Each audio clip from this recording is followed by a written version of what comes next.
Mbese nawe byaba byarigeze kukubaho muri telefone yawe ugasanga harimo akantu kitwa safe modo, ukaba wibaza ese ni gute nakura safe modo muri fone yanjye? Safe modo ni akantu gashobora kuza muri telefone yawe kagafunga amwe mu ma application, gashobora kuba kashyizwemo n'umuntu cyangwa kakayishyiramo bitewe n'imikoreshe n'uko ukoresha telefone yawe.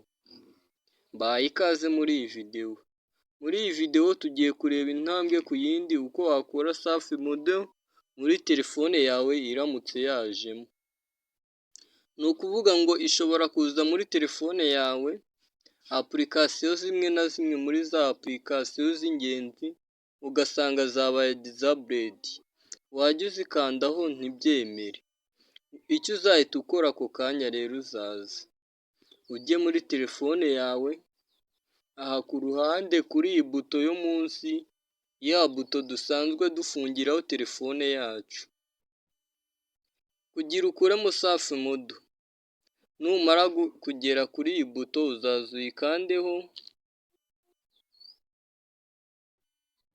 Ngira ngo murabibona, umaze kuyikandaho uzakanda restart.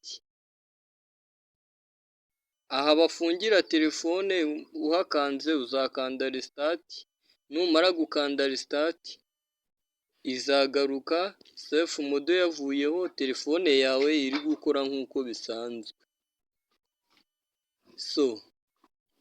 Niba rero iyi videwo igufashije, iyi ni Tech Hub Rwanda, geraho ukande subscribe, duhereze like, duhe comment, sharinga inshuti zawe nazo zirebe iyi videwo. Ciao ciao.